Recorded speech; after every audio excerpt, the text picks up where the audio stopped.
Thanks very much, Andrew, and I'm very happy to be here. So first, can I very briefly welcome you all, and also introduce Professor Ellen Hazelkorn, who's already probably well known to many people here, Emeritus Professor and Director of the Higher Education Policy Research Unit at Dublin Institute of Technology, as it was, now Technological University Dublin, and also a principal in BH Associates. And Ellen, as Andrew said, is going to be introducing the topic of rankings and the reshaping of international higher education and global science, a conceptual framework.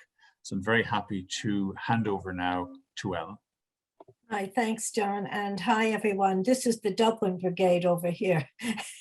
Andrew, John, and myself. We're all basically within walking distance, but probably haven't caught up.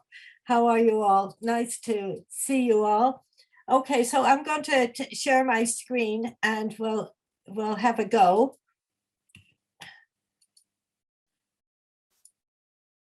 So can you see that?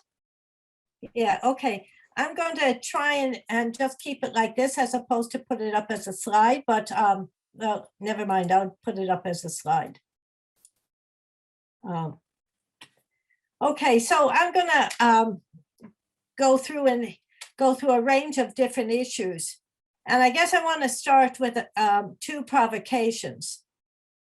The first one really looking at these shifts that we're experiencing or have been, globalization, massification, demographic changes. I'm big on demographic change, and shifts generally in the global economy, labor market, focus on skills.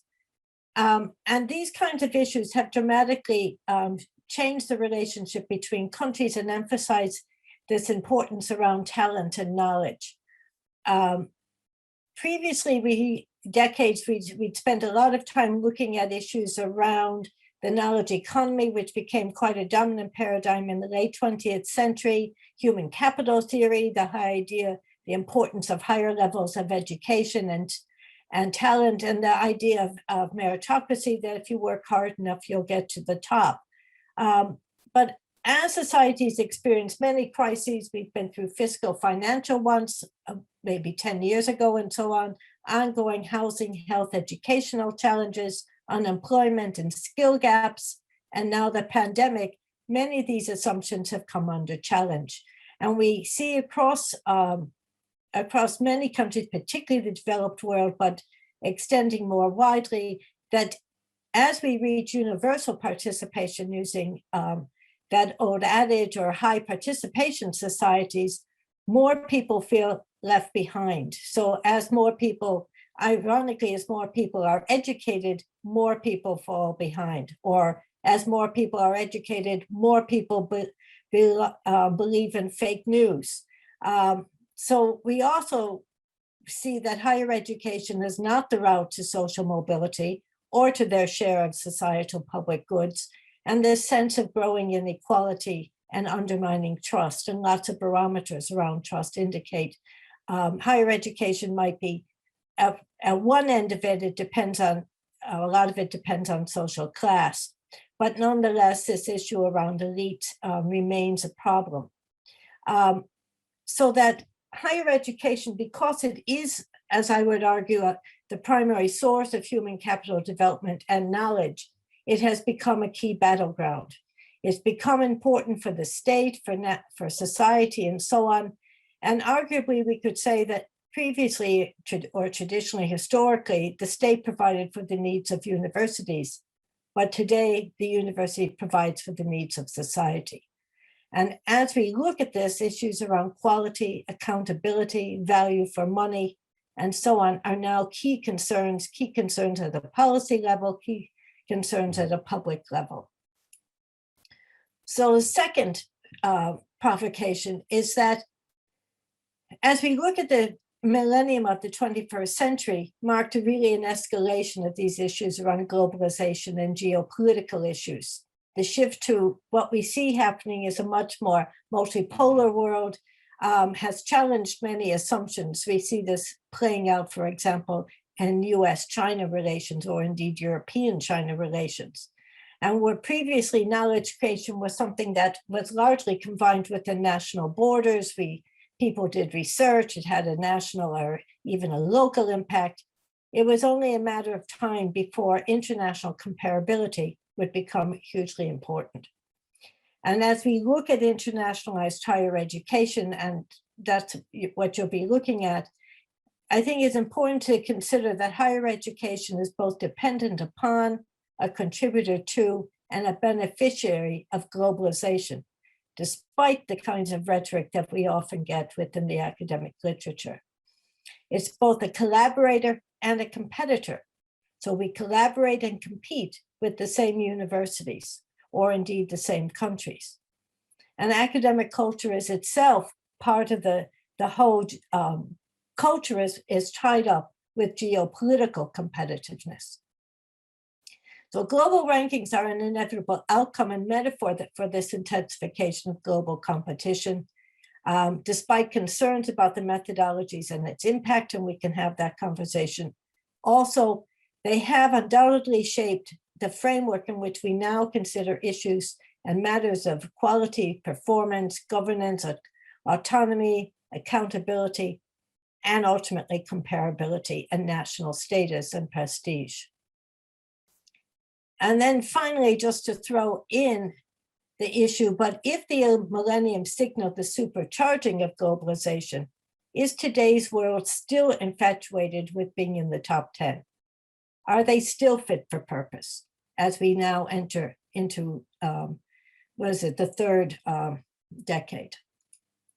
So I'm going to take up three broad issues: one, reshaping relations within the nation state; second, between nation states; and then some conclusions. The first one is within nation states. And what we've seen is that initially universities were tied very closely to their local political authorities, whether it be the church or the state. And these relations underpinned what we would say is nation state formation.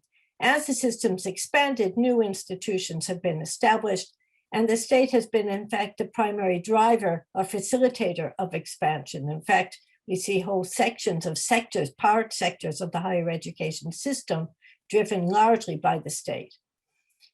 The role of the state has continued to strengthen national strategies, legislation, governance, regulatory arrangements, and so on. And likewise, the role of public opinion has also been strengthened as more people participate in higher education. As Charles argues, that the more people who participate and understand or are graduates of higher education, the more they have an interest in the outcomes of higher education. Or indeed, we could say that the more people want to be recognized and be part of higher education, despite everything that we might say about it.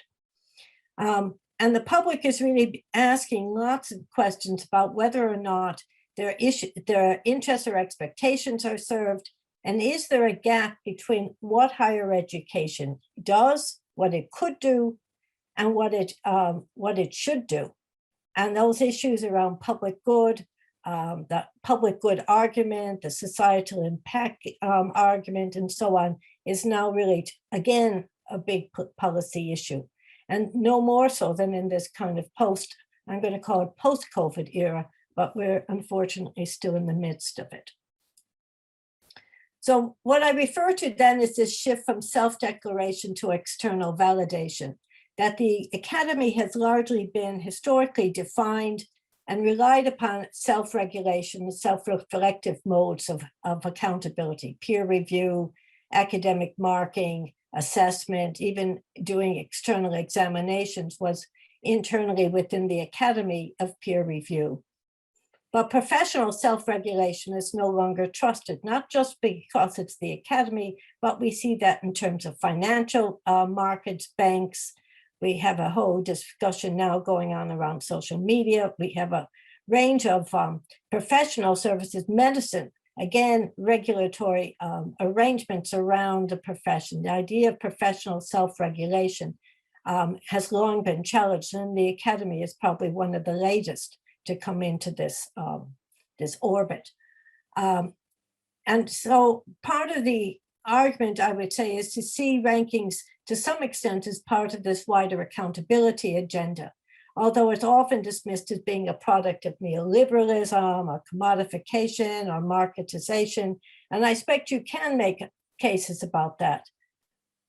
But I also want to say more fundamentally that accountability is an important issue. It's more fundamental. It concerns, as Trowell says, that obligation to report to others, to explain, to justify, to answer questions about how resources have been used and to what effect. The same question we ask of every other sector which gets public funding.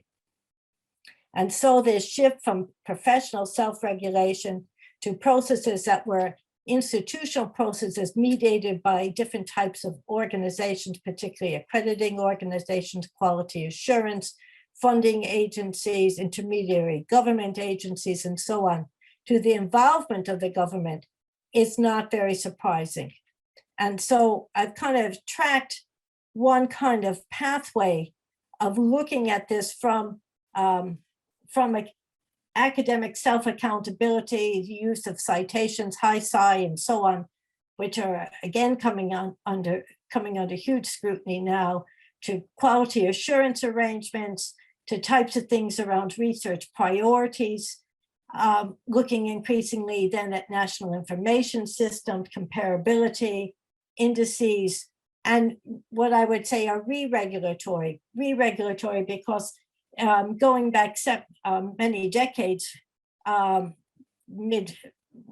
maybe 3 or 4 decades ago, really we're looking at where governments in many cases didn't necessarily run institutions, although they ran certain sectors of institutions, and now are looking, we moved away from kind of steering from a distance, and we now see re-regulatory frameworks being introduced.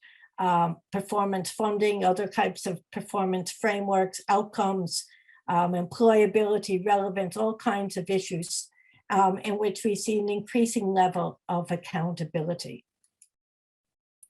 So government steering and re-regulation has changed the way in which institutions and governments interrelate. And as I say, we see a lot of this being played out with regard to the autonomy accountability debate.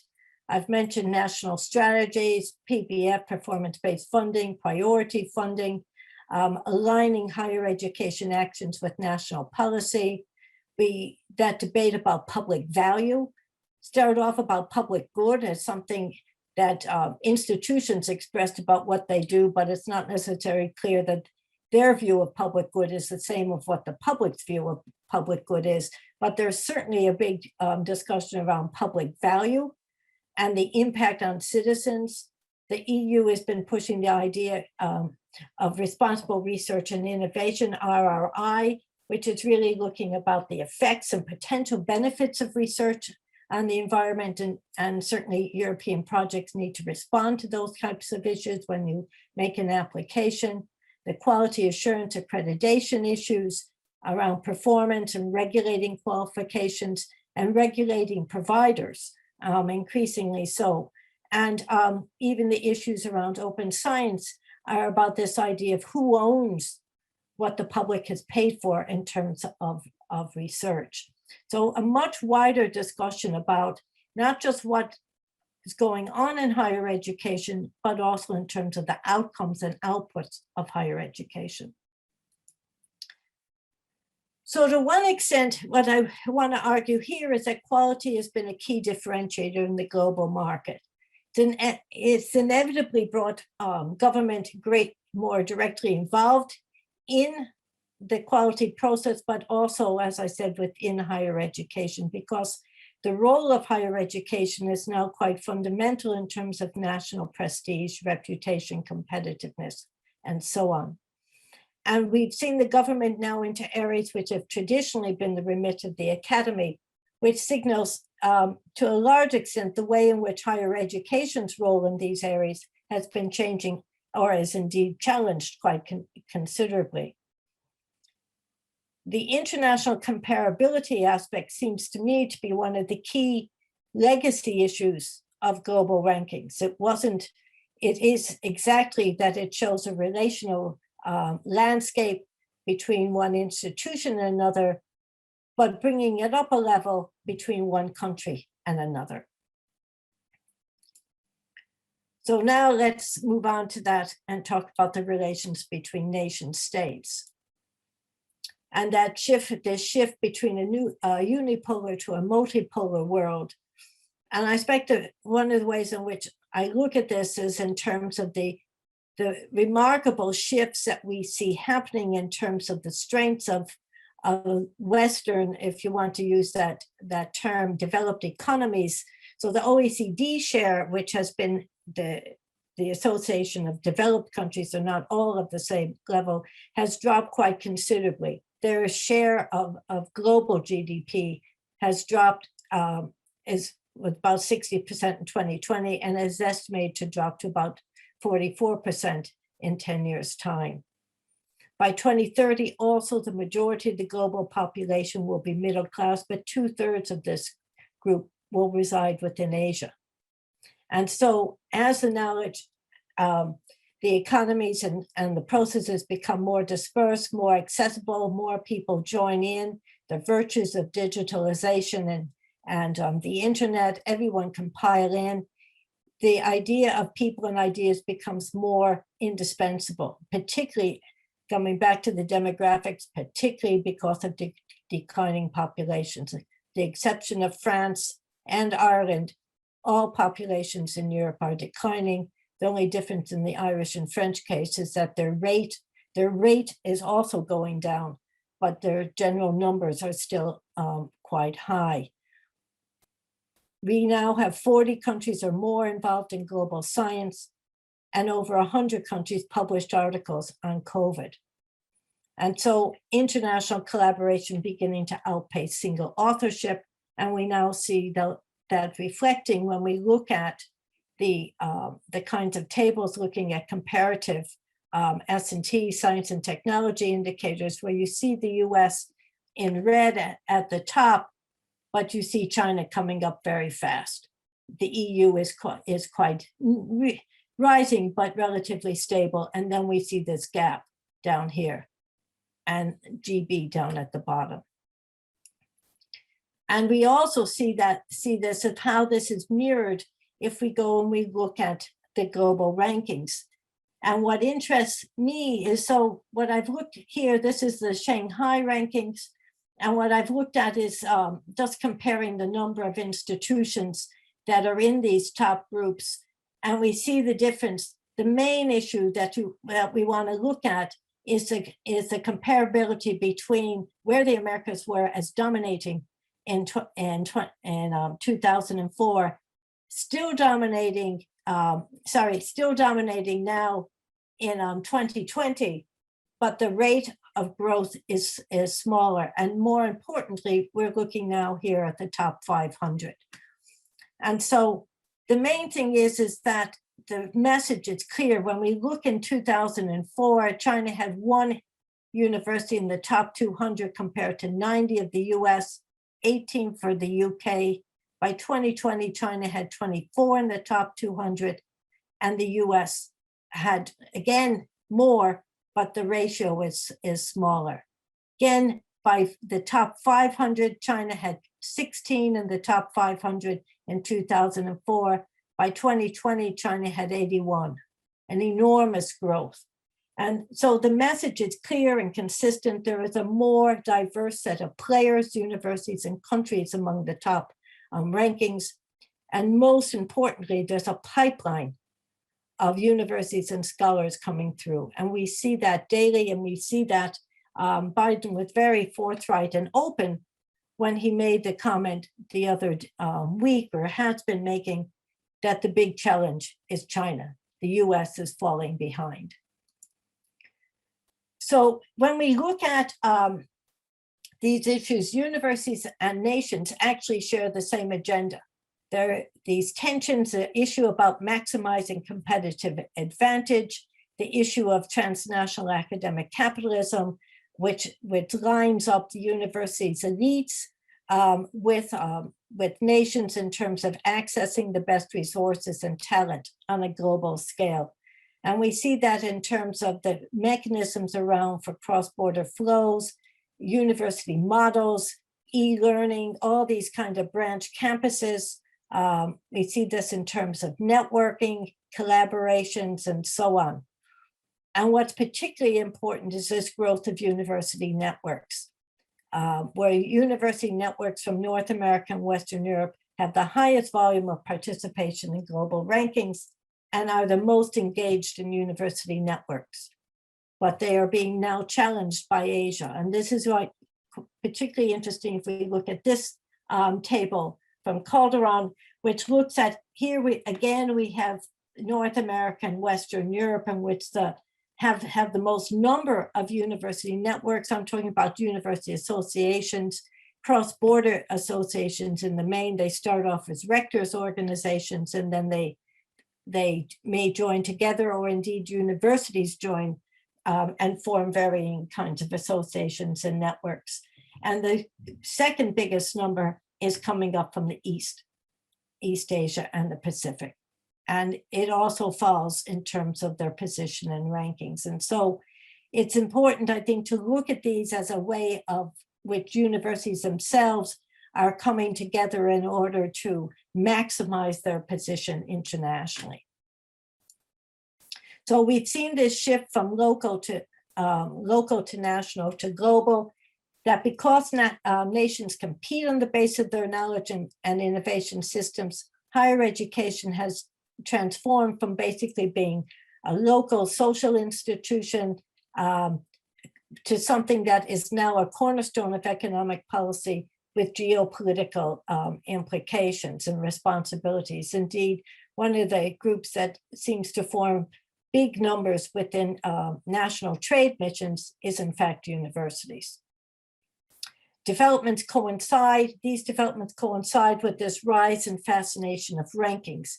And to a large extent, rankings merely reflect or indeed track these kinds of changes that have been happening.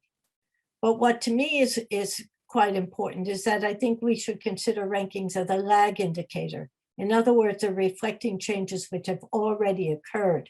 You don't change from one position to the next in a year. What you're looking at is tracking changes that are occurring over time. And I think, as I said, this tells us almost everything we need to know about the geopolitical tensions today. So some things to think about and some implications. So as I said, rankings reflect a global competition. They're largely a manifestation of this battle for the world-class excellence. They're a frame or a lens in which we can look at the global economy and supranational positioning and the way we look at both institutions and nations. They're a gauge of national competitiveness. How many global rankings do you have? Can we use this as a magnet to attract other talent, or indeed foreign direct investment or other companies? And it's a way of ordering the global knowledge landscape in a way that gives prominence not just to particular disciplines and fields, but also to particular institutions as to where knowledge is being produced, in that sense, new ideas. And rankings both reflect and help structure these geopolitical dynamics. But as I always say, higher education is not an innocent victim. This pursuance of this world-class strategy is part and parcel of a shared strategy of transnationalizing elites, in which both states and universities use these kinds of positions as a way to maximize their own strengths and competitiveness within the global market. And in a competitive scenario in which we're looking at increasingly for talent, access to high-ranked universities benefits academics and their students. They operate in that kind of a network and benefit from it. Indeed, in many cases, taking on doctoral students, one looks at the university where they came from and whether or not that increases their prestige. You see this capitalizing on this relationship between cost and price, most evident in the US. And we also see the way in which elite universities and their faculties have become extremely good at extending their own position within the competitive marketplace. So despite what's said on one side about rankings and so on, they're highly effective by both nations and institutions as a benchmark, as a signifier, as a positioning tool. So in reconceptualizing higher education in the global landscape, are we looking at a different way in which higher education is now operating, in the way in which we see it in a different way? And its relationship both between itself and the state has changed quite profoundly. And as I say, this unlikely to return. So a lot of stuff that's written, it really hankers back to some day in which, some era in which higher education was largely something for elites and closed off to everyone else. And yet now it's within the full glaze of public scrutiny and has a role that goes beyond just itself and educating those who are in it, in just a kind of an education project.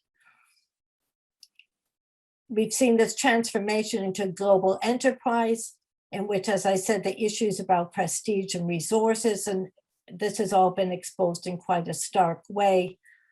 And higher education, while it was distinctly national, it's what Dale and Robertson called their nation-boundedness has really been challenged and broken loose. And it's restructured the rules of engagement, this codependency then between the economy, knowledge, and talent. And when we look then at this wider global landscape and differences of different countries in it and so on, we're now looking at something which is much more of an open system and very different from writings in the 1960s and so on, which looked about the core and periphery, to something that is a much more fluid type of global system, where we see, as I said, many more players coming in onto the pitch. So then I end with a slightly different take at the end and ask whether or not rankings are still a key part of public policy, in the way in which we saw it as a key part of public policy in many countries, excellence initiatives and so on, starting with the German initiative in the 2008, and we now see it in many countries, including Russia and so on. But is it still the same? Are governments still looking at the top 100? Or going back to the issues at the very beginning, which I raised about people left behind and the promises of the knowledge economy, meritocracy, and so on, whether or not there are other questions that are now on the pitch and other policy questions. Even open science challenges the way in which rankings have operated and calculates issues around performance through citation counts. So does this have implications for the way in which higher education is being measured and is likely to change into the future? So thank you. Thanks very much, Ellen, for a very kind of wide-ranging and critical discussion of which, in fact, went far beyond rankings, but placed rankings firmly in an international and globalized context.